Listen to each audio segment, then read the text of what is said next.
Hey, welcome to Thoughtseize Interviews, the show where we seize the thoughts of our guests while playing games of Magic the Gathering at the same time. I'm your host, Lucas Frank.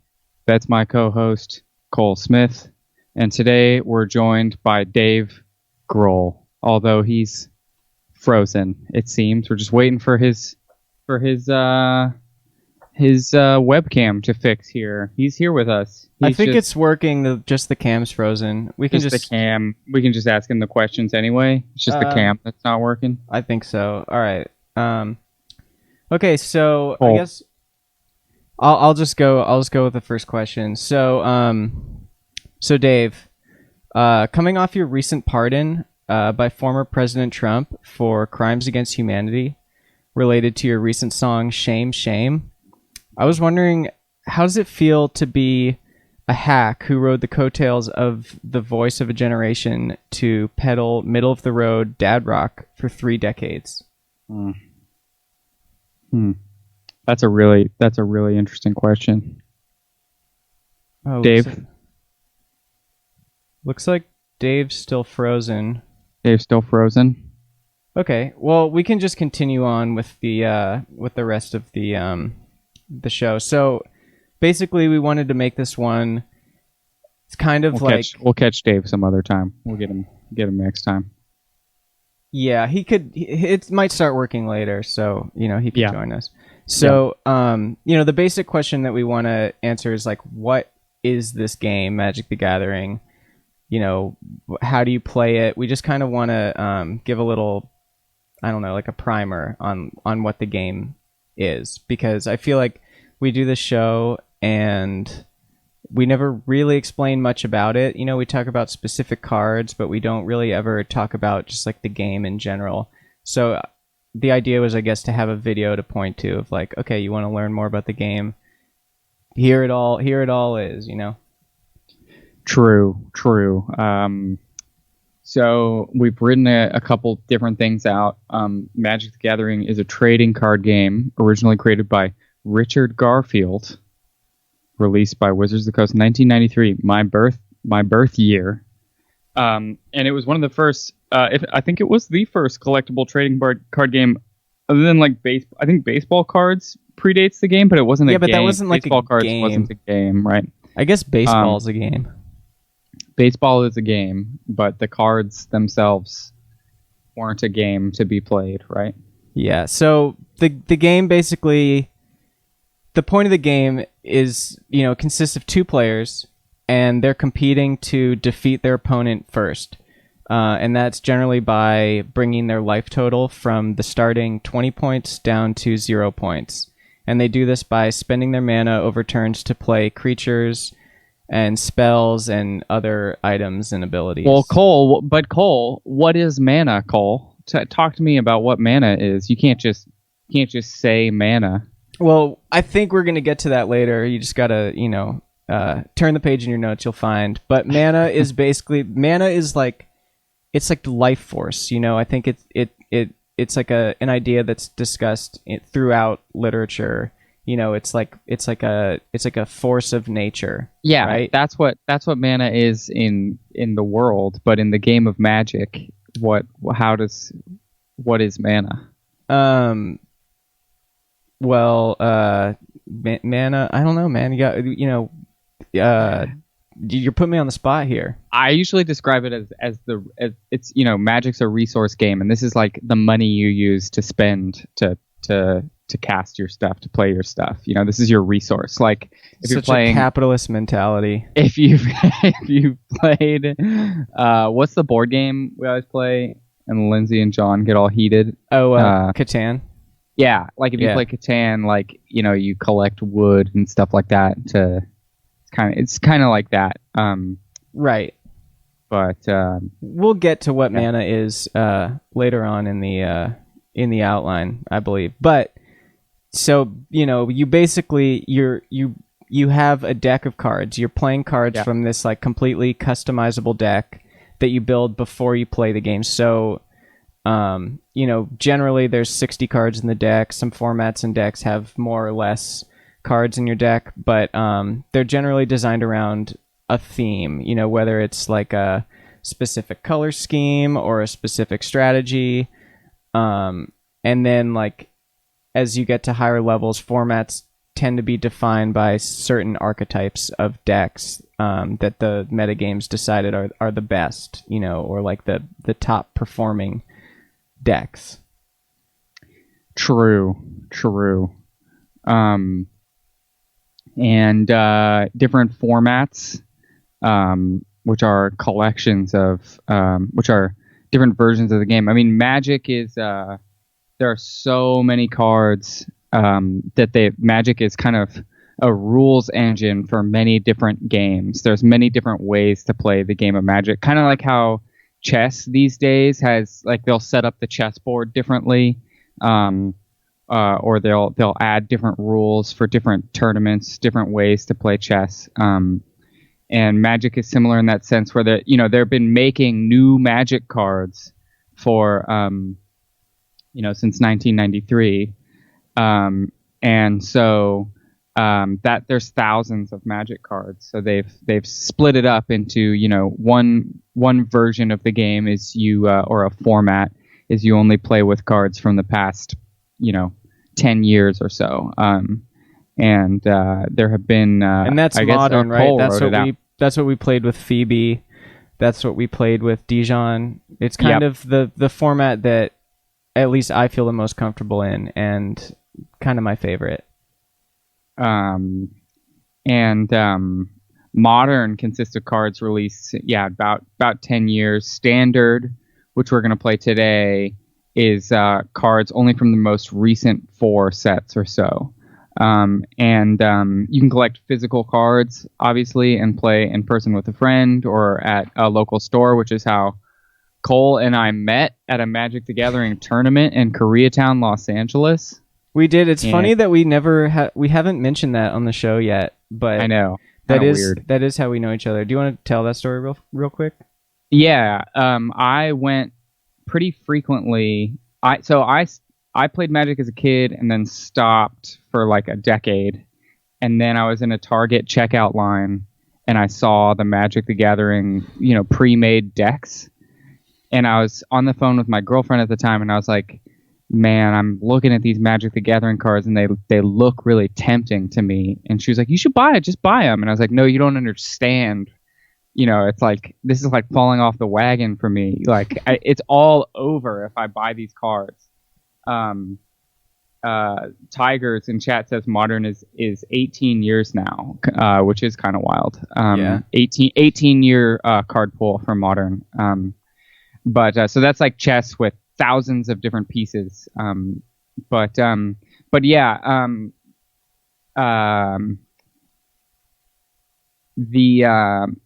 so I bought this deck and was just immediately spiraled into the world of Magic, and I started fairly soon after going to tournament. You can go to these tournaments that local game stores put together, and I went to one, and Cole was there with a bunch of, and like, you were there with like a bunch of losers. You were like, you were there with like a big crowd of people with like purple hair and shit.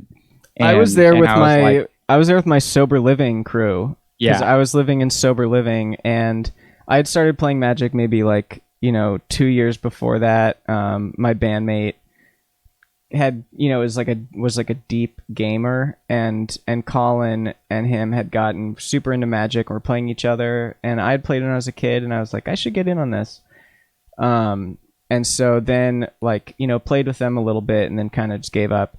And then I was in my sober living, and my music manager at the time also managed a magician named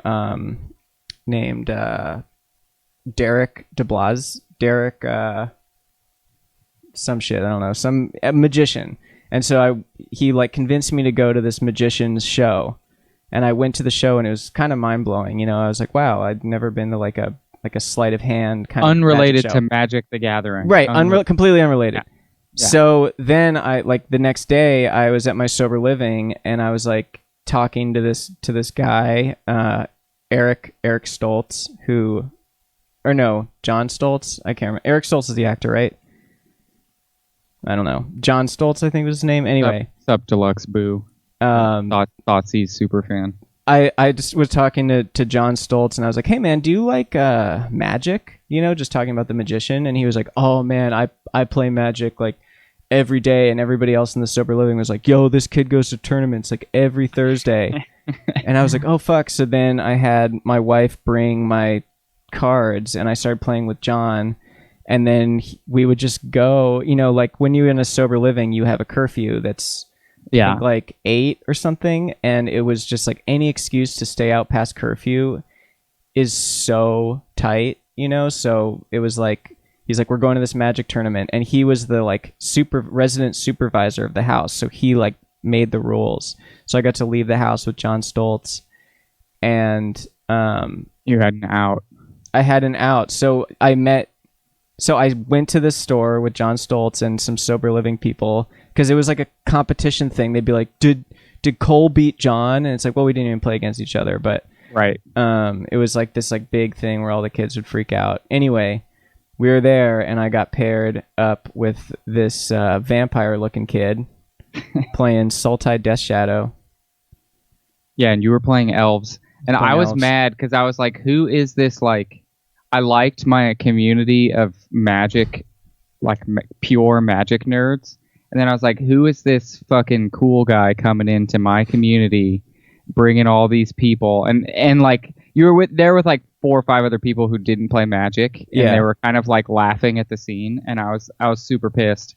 And we sat down, and I immediately just decided that I did not like you. Tight.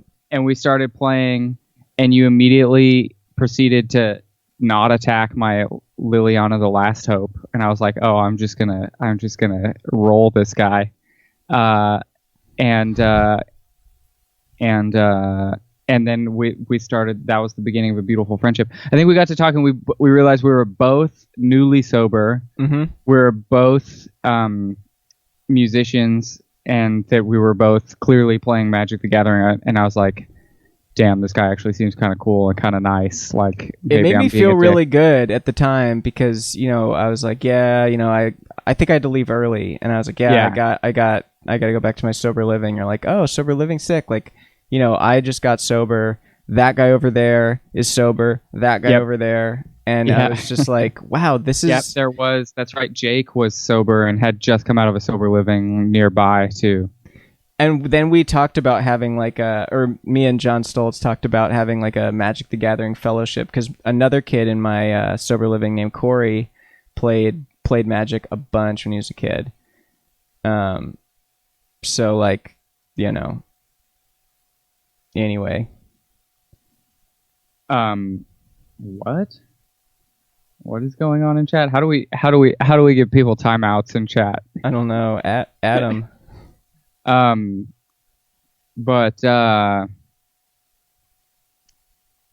So Cole and I started going to meetings and going to AA meetings, actually, AANA meetings, and playing Magic the Gathering. We started going with Carrie, who was our guest last week. Mm-hmm. Magic, like, I feel like a community of friends, we built this like new community of friends that kind of started with Magic the Gathering, sort of. Not that we could take full credit for that community of friends, but like, definitely meeting you introduced me to a bunch of different people who were like sober and, decent human beings. It was really the first time I felt, it was like building this new sober community. And I know we're not talking at all about Magic the Gathering, which we will in a second, but that community became like the thing that I loved about the city, and like, it's still my tight buds crew to this day. Yep. Same. I love you, bud. I love you. Okay. So Magic the Gathering. So, is Dave there? Dave, can you hear us, Dave? Don't move if you can hear us. Don't move at all. He texted me that his Wi-Fi is slow because he's downloading like a huge amount of image files of some type, videos. So okay, in the game of Magic the Gathering, you are like you're a player, but you're a planeswalker, what's called a planeswalker. And you use mana that's created by tapping lands on the battlefield, and we'll get more to, what mana is and how these lands enter the battlefield. But you use them to cast spells. So at the beginning of the game, you shuffle your deck, draw your top 7 cards, and then you can choose to keep these 7 cards or mulligan, where you draw 7 more and put 1 to the bottom. You can do this any number of times, putting 1 more card on the bottom. We'll show examples of all this. We'll play some games. Did Danny cut your hair? I need a haircut. Every single day, Danny asks me if I cut my hair. I haven't. I still need to cut my hair. Okay, so what we're looking at here is one of the 5 types of basic lands. There's red, black, blue, white, and green, and they're all mountain is red, swamp is black, island is blue, plains is white, and forest is green. And we have we're playing a red deck here, so we have a bunch of mountains, and we can play 1 land each turn. And as the game progresses, it's a turn-based game, and as the game progresses, we get to play bigger, more powerful spells with the more mana we have. And you can see at the top of each card is its mana cost there in the top right-hand corner. That means 1 of any color plus 1, specifically 1 red, so a total of 2 mana to cast this creature. And the creature has all this text and stuff, and all these abilities and stuff that we'll get into later. But the main thing is it has those 2 numbers down there at the bottom, where it's a 3/1 creature. It has an attack of 3, power of 3, and toughness of 1. So it deals 3 damage, and it can take 1 damage before it dies. Yep. And so our opponent just played a 2/3 creature over there. So our 3 damage will assign to their toughness, and their 2 damage will assign to our toughness if they choose to block. So basically, the way creatures and attacking works is that you play a creature, and then after you play that creature, Cole's using all the special effects of this creature. But after you play that creature, it's a little dizzy from what we call summoning sickness. It's traveling between planes, as they're saying in chat. So you can't attack with it right away, but on your next turn, you can attack with it. And what you saw there is, and you don't attack the opponent's creature, you attack the opponent. And the opponent gets to decide how they're going to use their creature. They get to decide, am I going to block with my creature, or am I going to take this damage to my 20 life points? And Cole, will you indicate the 20 life points? So it's in this software. It's right here on the top, yep. on the bottom down here, and then up at the top is my opponent's life total. Yep. So he's going to right now. He's playing a 1/1 creature for 1 red mana. He's playing another land. That's a special land that does things, and then he's attacking for 3 points of damage to put them down. Yep. To 17. And don't even do that. Okay. Don't even do just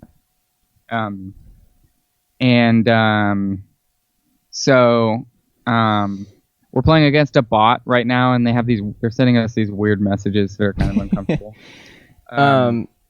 So right here you can see that's a spell. So there are 3 types of magic cards. There's lands, which are these right here. Yep. There are spells, which is this right here is a spell that they've cast, and then creatures. So our hand is full of creatures. Mm-hmm. The one exception here is this card, which is both a spell and a creature, which is a special card. We don't have to get into that yet. Oh, they're encouraging you, Cole. Who are? But the opponent? Yeah. Oh, man. Sorry. But once you kind of start understanding the very basic rules of Magic, all the cards will walk you through the rest. Like, read that card, return target... go back to it, Cole, please. Return target creature card from your graveyard to your hand. So when your creature dies, it goes into your graveyard. When you cast a creature, it goes into play. And when you use these spells, you get the effect, and then the spell card immediately goes into your graveyard. they just returned the frog that we killed, which is familiar, from the graveyard to their hand, and then they played it from their hand. So now it's back in play, and we have to find a way to kill it again. Yeah. All right, let's should I just talk about the different phases of the turn? So, when you tap a card, it can only be tapped once per round. So a round consists of your turn followed by your opponent's turn. So each turn has very specific phases that happen in a very specific order. So now, yep. Should we get into all that? I feel like most people just kind of like untap, draw, attack, like, Sure. Yeah. I mean, we could just like breeze through it. So, at the beginning of each turn, you untap your tapped cards. Yep.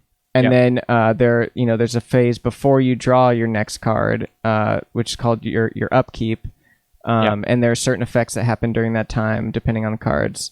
And then, which is the phase I'm in right now. Then you can move to your draw step. You draw a card off the top of your library. Then you move to your main phase. And main phase is basically when if I had a land in my hand, I would play the land. This is when you generally cast all the spells, all your creatures, all your spells, play your land. So after that phase is the combat phase. So now we're in beginning of combat, and then I choose my attackers. Yep. And on Arena, it's nice because it just walks you through all this. You don't even have to know any of this or think about any of this. So Arena is a really nice way to learn how to play the game, and it is technically free to play. So I've declared my attackers, and then now my opponent has the opportunity to declare blockers. So right here we have a 1/1 creature, which means that this creature will do 1 damage.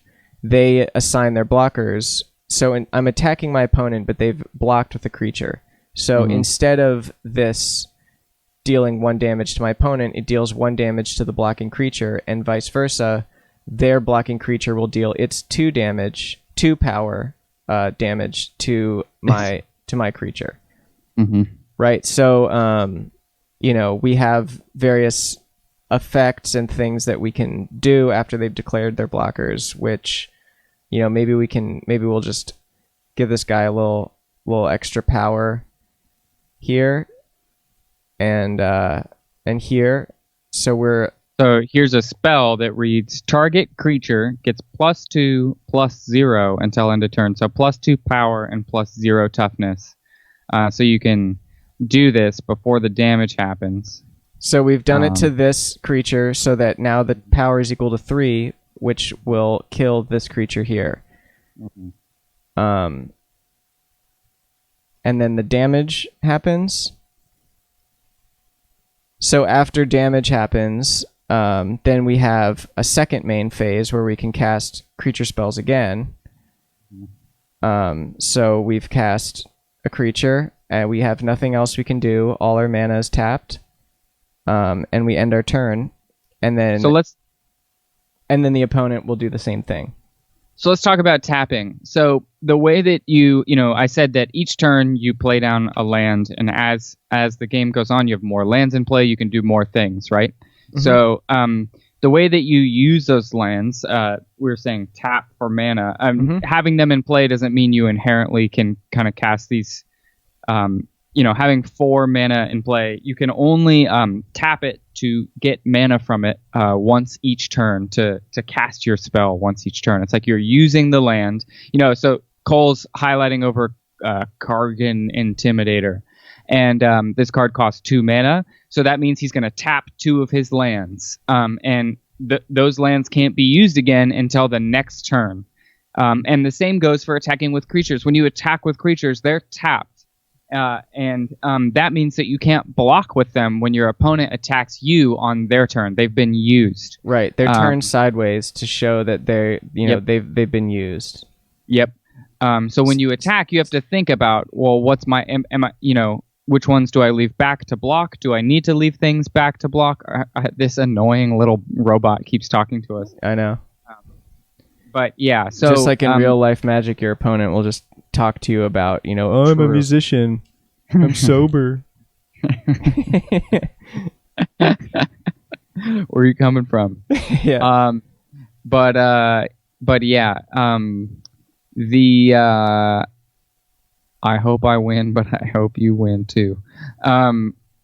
Yeah. So that's what Cole means when he says he's tapping the lands or the creatures, and lands produce mana. That's kind of the lore of the game. Yep. So right here we're casting a spell. So this spell, there's in the top right is its casting cost. So it needs 1 red mana and then 1 generic mana of any color. So you can tap any land to produce that. If we did have, right, we only have red in our deck, so it doesn't really matter. So we've cast this creature. It's a creature, so it enters the battlefield. So now we have another creature in the battlefield that we'll use to attack down our opponent's life total. So right here we have a Dave, the real Dave Grohl is here. He's just frozen right now. Yeah, he's here. He's here. I think he can hear. He's in chat. We're waiting to hear back from our question about his pardon from Trump. So right now, we have the creatures. So, spells will have a text box that tells you what the card does. So this card says it deals 2 damage to any target. So when you target something, you can't change your mind. You pick one, but we can kill our opponent here because we will deal 2 damage to their creature. True. They have no blockers. This Wait, one. our guy's never mind. Guy's summoning yeah. sick. You're right. Okay, so so there are different types of abilities that cards have. So there's static abilities, which is like this one right here. It says Rimrock Knight can't block.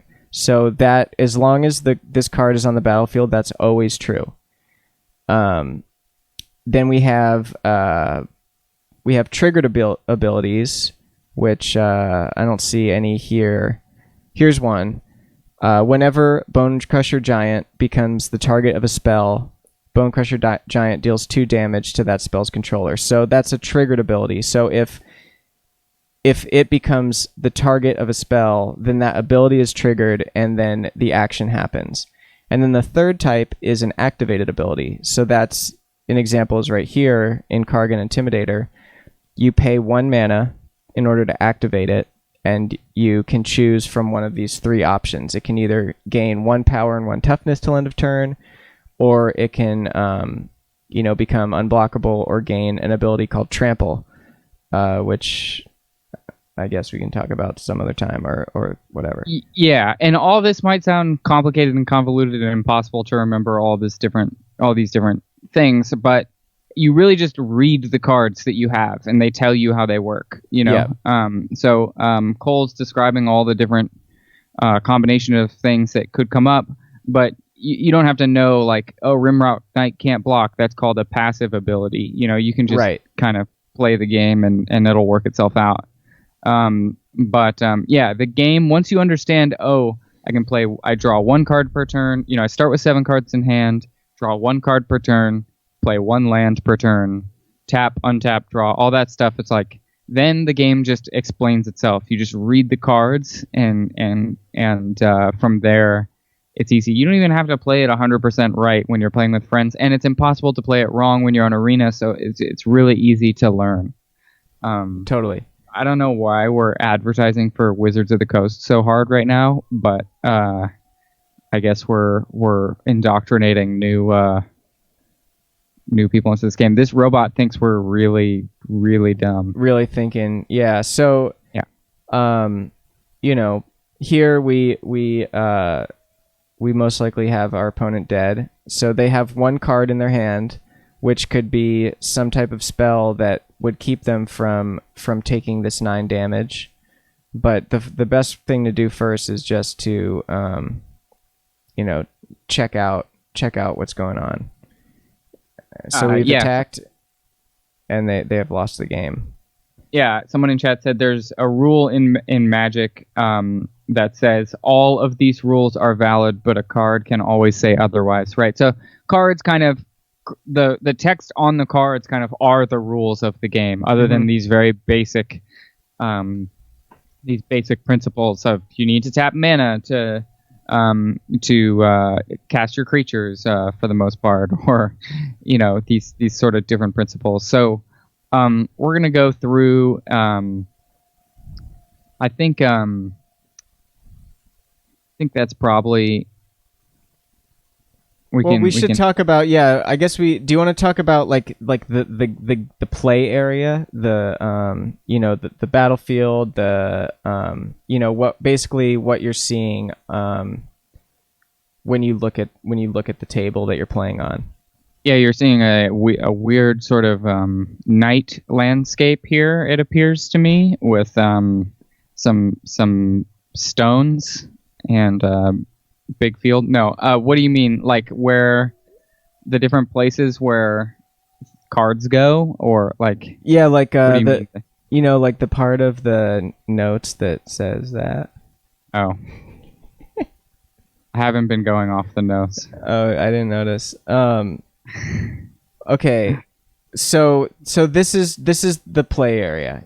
This is where we're playing the game. So the different things that are relevant are over here. We have in the bottom left corner, we have our library, which is the cards that are left over in our deck after we draw our original 7. So, there's and we drew a card for a turn. So there's 58 cards in a pile right here. Yep. And then down here is your hand. So you have, I see what you're saying. Right. There's 7 cards in your hand. We're going to cast a spell. This creature here, we're going to attack, and we're going to move to our opponents. Hover over the card one more time, Cole. Yep. What's also so cool about Arena is there's a lot of text on this card on Fervent Champion, but it explains what everything means. First strike. This creature deals damage before creatures without first strike. So that means if our opponent were to block, instead of damage happening at the same time, our 1/1 kills their 1/1, basically. If it were a tie, our 1/1 would win because it's faster, it's first strike. And then haste, you want to hover over to show them what haste means. Haste, a creature with haste can attack and tap as soon as it comes under your control, meaning it's not affected by summoning sickness, that thing we were talking about earlier, where the turn it comes into play, it can immediately attack and we're good to go.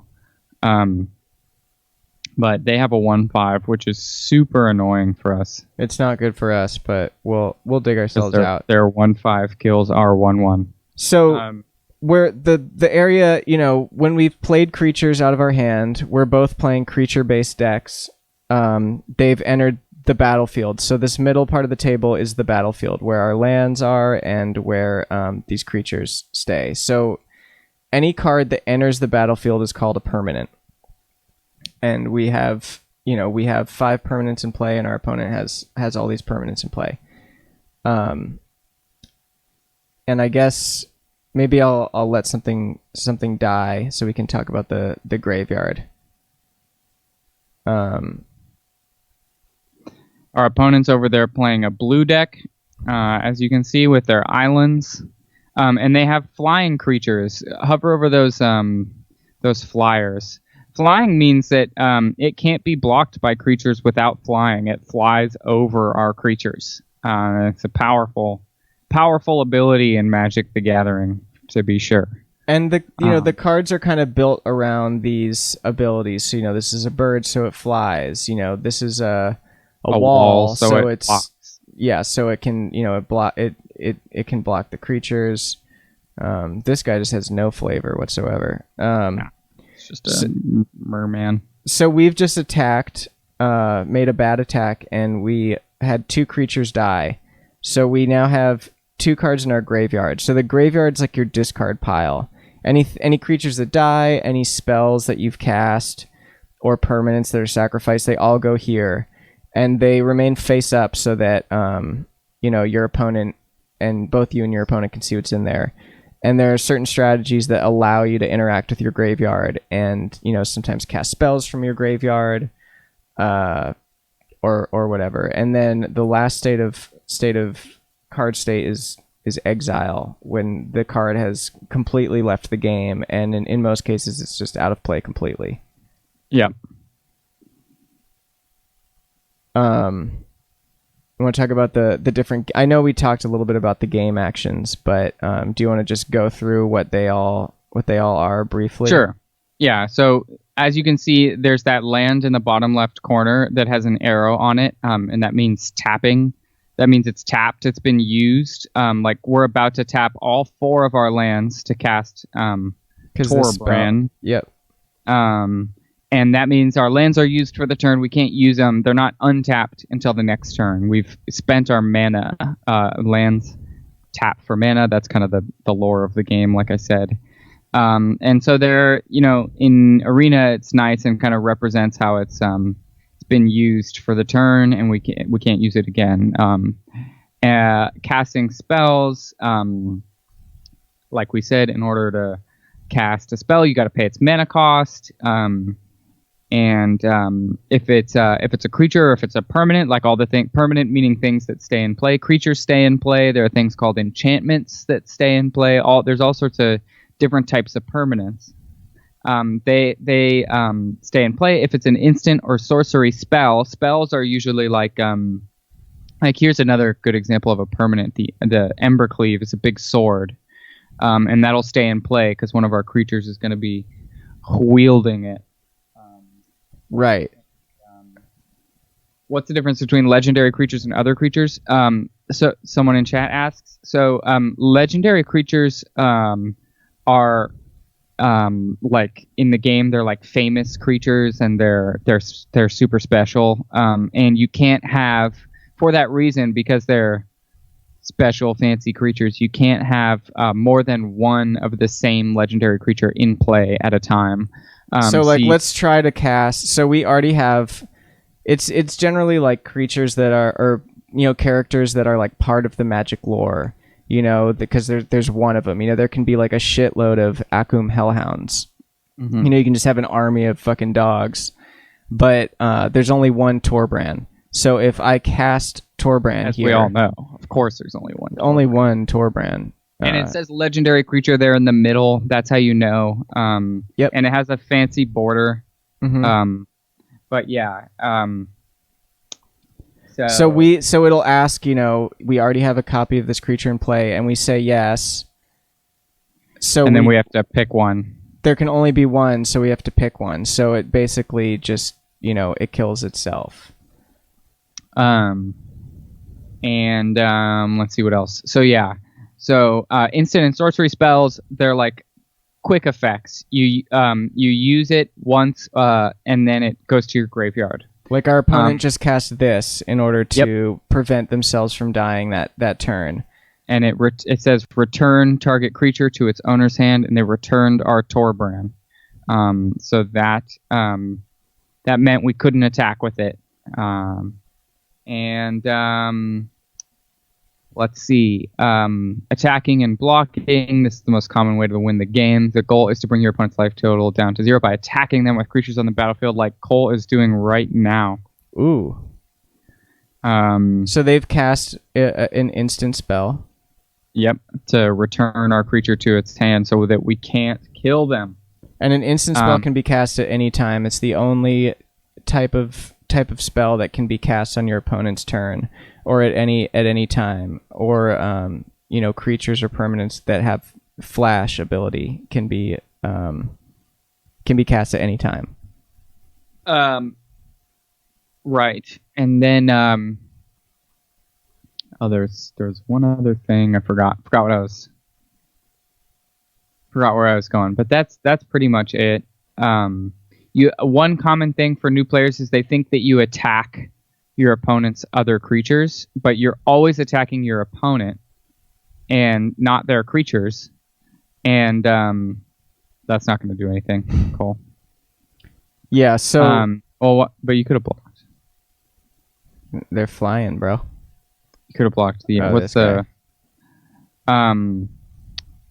But yeah, you attack your opponent, and then the opponent has the choice. What's up, Mugen? And then the opponent has the choice whether to block or not. That's how the game works. in that regard. Yep. And then we went over spells having targets. The stack, I think, I don't see a reason to go over the stack for new players for the most part. Sure. I guess we could just like loosely describe that, like, you know, when you cast a spell, it doesn't just like happen immediately. Your opponent is given a chance to respond to that. So the spell will go on what's called the stack, where it hasn't the effect of the card hasn't taken place yet. Your opponent has the chance to respond, so they can cast another spell which will stack on top of it, and then you're given a chance to respond to their spell, and so on until, you know, there's no response from a player, and then the effects of the card happen in reverse order from how they were cast, basically. True.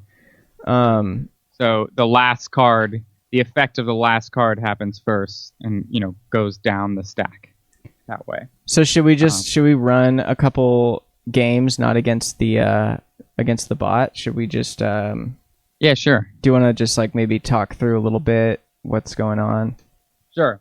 So also at the beginning of games on Arena, whoever goes first is picked randomly. Mm-hmm. The player that goes first does not get to draw a card for their turn. They just start with 7 cards and then play a card. Oh, good. Look at that. That doesn't bode well. Arena's great. It's great. You guys should all get it. Why are we shilling so hard for Wizards? I just, you know, I think that it's like built into the show, you know? I mean, yeah. Why did we decide to play a game, you know, a children's card game while we're talking to our friends about music? Because that's the brand. I don't know. It's like, why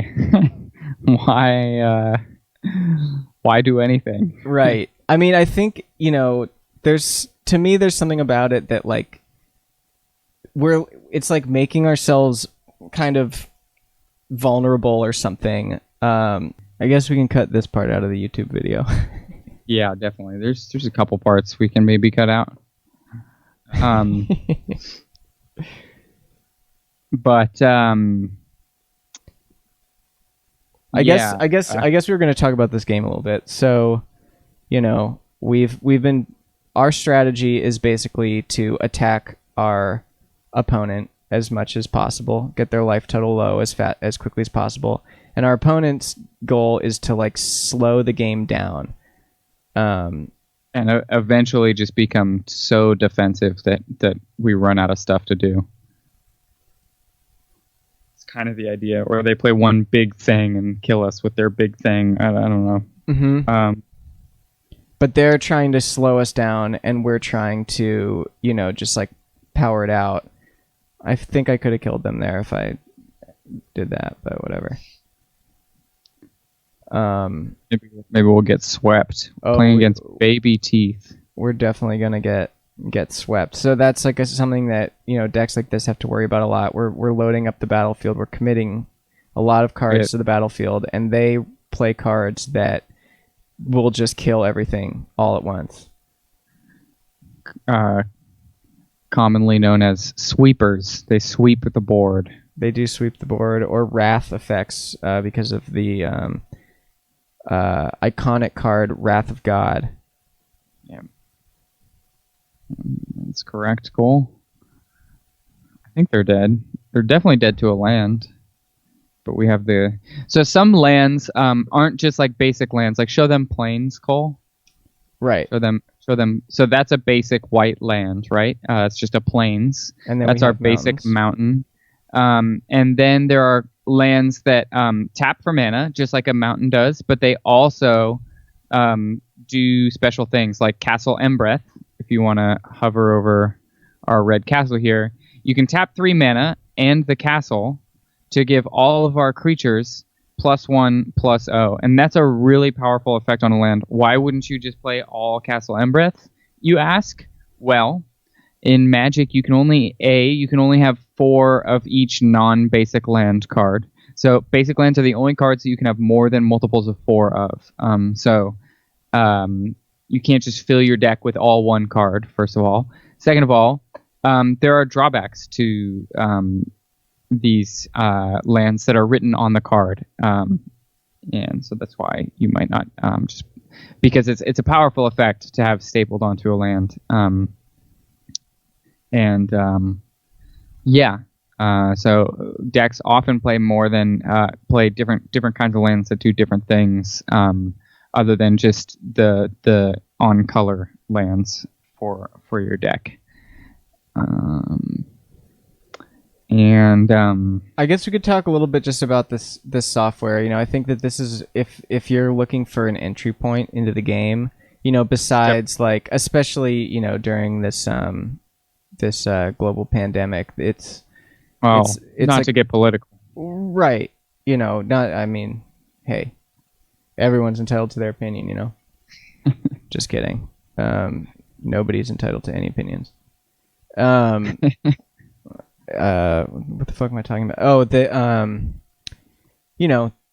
the best way is like to go just buy a couple packs of cards and just get some shitty cards and play against your friends. But Arena is a good way to just like get going with the game. And this mono red deck that we're playing right now is like extremely cheap to buy.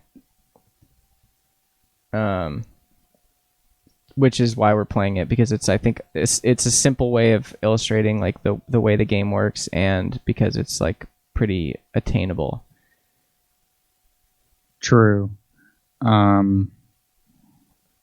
Someone in chat said, we've got a couple of things in chat. I fully approve mono red, bonk self overhead with rock. So that's an interesting point to bring up, actually, where each color has sort of different personality traits. Like people kind of rail on mono red for being the mindless, just attack, all aggressive, don't think, just try and get your opponent dead as quick as possible. I personally, as a mono red player, I get why that's the generalization, but this was something that I was gonna cool, that I was gonna bring up earlier and I forgot, but it's kind of like an illustration of what each color represents, right? So red is like impulse, chaos. It's like it's fire. There's a lot of fire and lightning imagery. Spontaneous freedom, action. Freedom, short-sighted. Whereas blue is like the feel smart kind of thing. Logic, technology. There's like a lot of things with like artificers and people creating artifacts. Intellect, inaction for sure, because a lot of times you spend your turn. It's what's called a draw go strategy, where you draw a card and say your turn, and you cast most of your spells in your opponent's turn. So this is like a cool way to illustrate, the general, like what each color represents. Yes. And then another question, Lucas, how ridiculously excited were you for that beautiful New Radicals reunion yesterday afternoon? I don't know what you're talking about. New Radicals reunite at Biden's inauguration day. You only get what you give. Don't let go. Oh. Why? I mean, that's cool. I was kind of pissed that the inauguration felt like a fucking Super Bowl. For some reason, like, what are we celebrating? Hundreds of thousands dead. Like, I don't really understand why there's this huge celebration. Because politicians are like cultural figures. It's like they've become like even the like Bernie meme. And I appreciated it at first. But these are like public figures. These are politicians that are like there to serve the people that that elect them. And so like when it becomes this like celebrity of like Kamala Harris is wearing Converse, like Yas Queen and shit. It's like, okay, what's her fucking policy? What's like, Right. how is, what decisions is she gonna make that's gonna affect marginalized communities, or like the just the general people that she's serving? What policies is she going to do that benefits those people? Who gives a fuck what shoes she's wearing, or who gives a fuck what, if Foo Fighters played the inauguration? These are politicians, they're not celebrities, and like they try to distract you from that fact. It's like diversion. Yeah, definitely.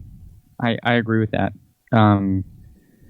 And same could be said about like most culture in general, but especially this is just like feels really gross and weird to me, and I didn't tune in myself. Although I think that the first day of the Biden presidency wasn't as much of a disaster as I expected. I think there's actually a lot of really positive stuff that he did in executive orders in his first day.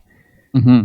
But yeah, I agree. I feel that politics and the media in general, especially the media surrounding politics, should be super fucking dry and straight and boring as possible.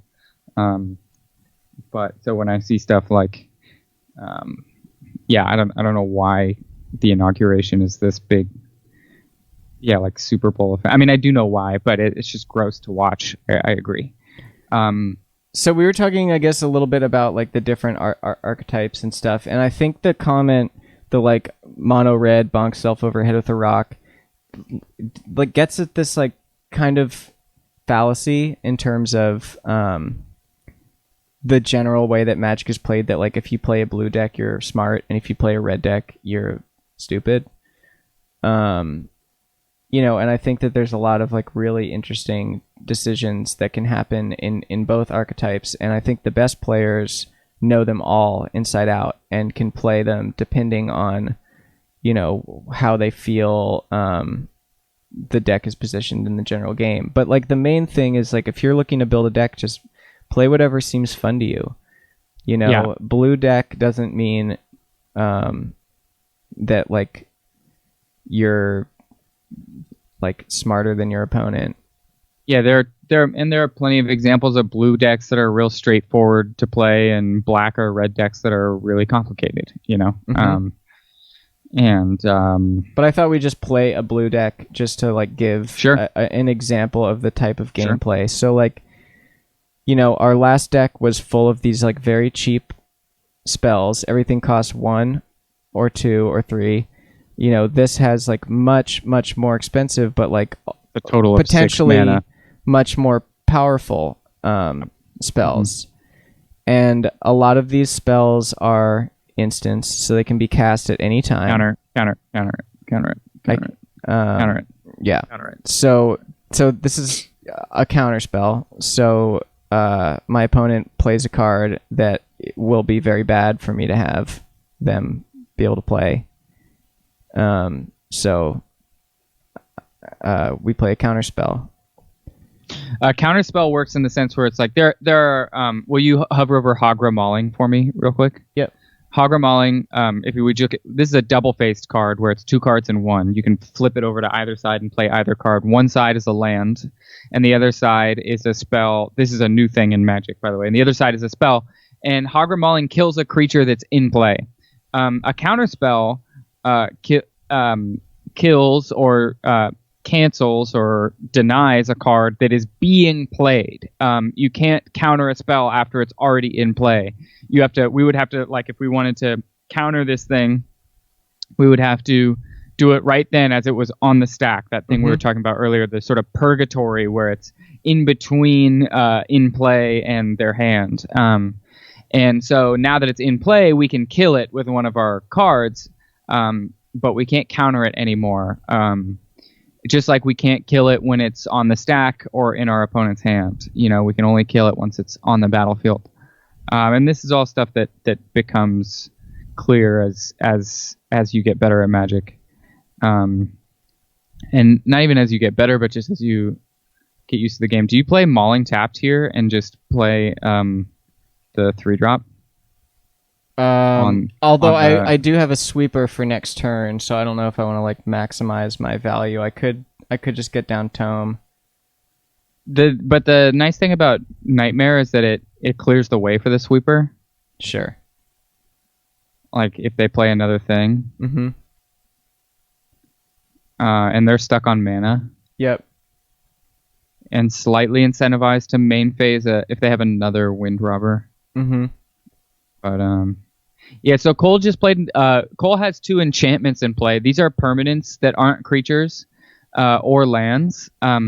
They just have effects on the game. And if you just read what they do, it becomes pretty clear after a while. Like I said, with this game, you just you figure out the super basic rules of the game. Oh wow! And then from there, you just take the drowns, I guess, right? I think I take. I guess, yeah.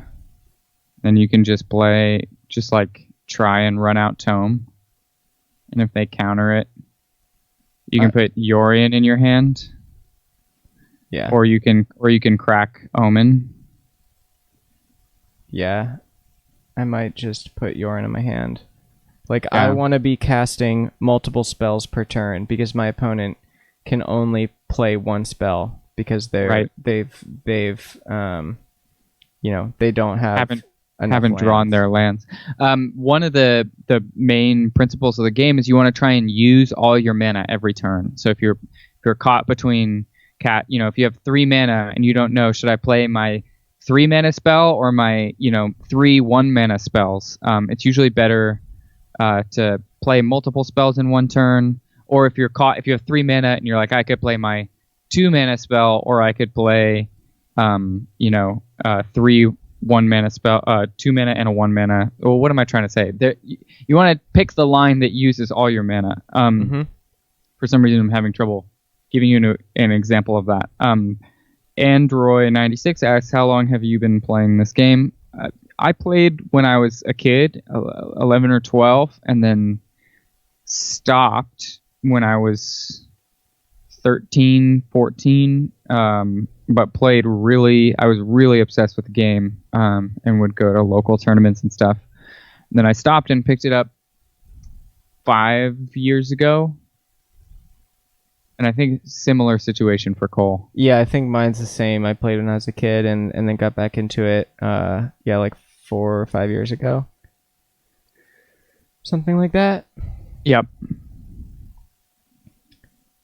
So here I have a card in my graveyard that I want to cast. It has an effect from the graveyard. If you read Escape off to the right there, it says you may cast this card from your graveyard for paying its escape cost. And that escape cost is 4 mana. Specifically, one of those mana has to be black, 3 mana of any color, 3 generic, and 1 black. And then you have to exile 5 other cards from your own graveyard as an additional cost. Exiling, remember, means that you remove it from the game forever. And cards in your graveyard, it doesn't mean they're useless now. There are this card in this example. This card itself is an example of using your graveyard, and there are decks, especially black decks, with zombies and things like that return from the graveyard, return from the dead. And you want to draw a card with Tome? And I'm extra incentivized to want to do that because by escaping, I'm exiling cards out of my graveyard, and they have cards that rely on me having cards in my graveyard. So I want to keep my graveyard as empty as I can. What Cole's using here is an artifact. Artifacts are, that's a book. It's literally a Maze Mind Tome is and artifacts. They have many different effects. But if you're gonna play that, you should scry first, or scry with it on the stack. Put it on full control. I don't know how. Click the control button. Yeah, so different artifacts do different things. They're another type of permanent that the game has. and it's pretty straightforward once you start playing. Like you just start figuring it out. And the more you watch people on Twitch doing it, Reed Duke is a really cool person to watch once you get going. Channel Fireball has good content about Magic, although I think you have to start paying now. But Reed Duke also put out a how-to video, has some how-to articles on how to play Magic. He was, I think, like the runner-up world champion or something like that, and Magic Online champion at one point. I'm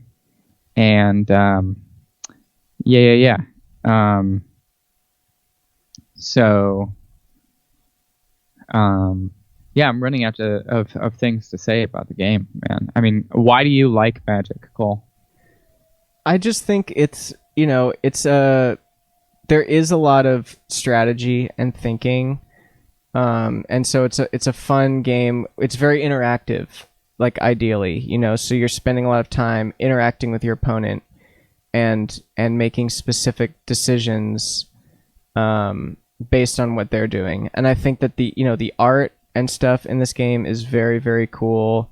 I think the lore about it, like the stories behind the cards and stuff, there's something very cool about it. And back in like the real world, it's a fun way to just like hang out with your friends and can I counter this by doing this? Yeah.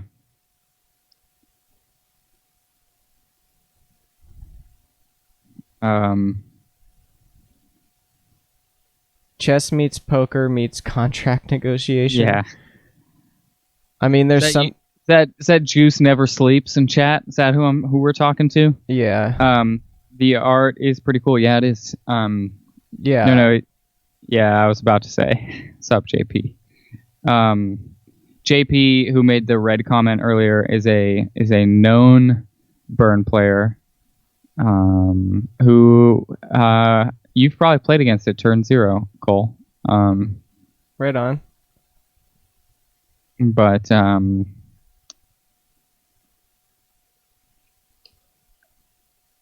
I guess it's where I think on the other stream we were talking about we had to keep the stream going longer because we wanted to make like some kind of status on Twitch, but it didn't work. So we had to do it again. So that's what partially why we're doing this. This is partially so you're saying this is filler content? This is like, I mean, I think at this point it's filler content. I feel like we got through the rules of the game and now we're just like playing the game. What do we have to hit? What's our goal? We had to hit, I forget, like 8 hours or some shit like that. No, but what do we have to hit today? How long? Oh, hour 15. We're at hour 13. Oh, nice. Just can't wait to get the hell out of here. You know what I mean? Wait, I was going to say. There's also another cool way to play Magic is Magic sells cards in booster packs, which are a random assortment of 15 cards, something like that. Yeah. And there's always a 1 or 2 rare cards in there. If you've ever bought Pokemon cards, like as a kid, it's like that. But there's a format called drafting where there's I think three packs. You each have 3 packs, and you open the pack, take a card, pass it to your left, and you sit in a circle of 8 people, and you build a deck that way. And that's a really cool way to play Magic. It's a cool way when you're first getting into playing on Arena. It's a tricky format, but it's a cool way to learn about the cards, to get cards without having to pay for them. And they do like replicate it really well on Arena. I think I think there's something about the way that they designed this particular program that like lets you. It really does kind of feel like you can't just buy specific cards. You have to buy like a pack of cards. So let's buy a pack. Let's crack one. Let's see what we get. So I'm spending $1,000, which is how much they cost in real life. But that's nothing. 1,000 gold. 1,000 gold, which is more valuable than dollars. Yeah. So we've just opened a pack, and isn't that exciting? Here's all the shit. But like if you're new to the game, you can just open a couple packs, and be like, oh, I got 2 red cards. Like let's try to build some red deck and play like what I think a lot of people call kitchen table magic, which is just basically magic straight up for fun, no competitive element at all. It's just like, these are cards I have. I'm going to put them together and we're going to play against each other, which is the spirit of the game. And like, I think our interest in it is in this world that's really devolved into this like hyper specific competitive card game. But I think it's kind of contrary to the spirit of like the original design of the game. But I do think it's really interesting to see the creative decisions that people make and the way that certain archetypes rise and fall, and watch the way that what's called the meta game, which is like the thing that's bigger than the game itself. It's like the sum of every player playing the game at the same time. What things happen in general in the like meta game. JP, that's a really important thing to bring up, and one of them, when you start getting really deep into Magic, one of the more fascinating parts of the game for sure too, and it's the thing that keeps people interested. The game's constantly evolving. There's never just like, oh, this is the best thing to be doing. I mean, there are moments of that, like where you can kind of buy your way into the game, but you never really can. And like it's rare that the best deck is like the most expensive one. Right. Sometimes it is, and there is like sometimes a steep entry point, but especially for standard, I think this red deck is very good. And if you were to buy every single card online in paper, it would cost you under $100. Yeah, I mean, you can play on Arena for free, and you can play and get pretty far. Dijon was talking about that in our first interview. How he cruised all the way up to platinum. There's a ladder that you play on in Arena.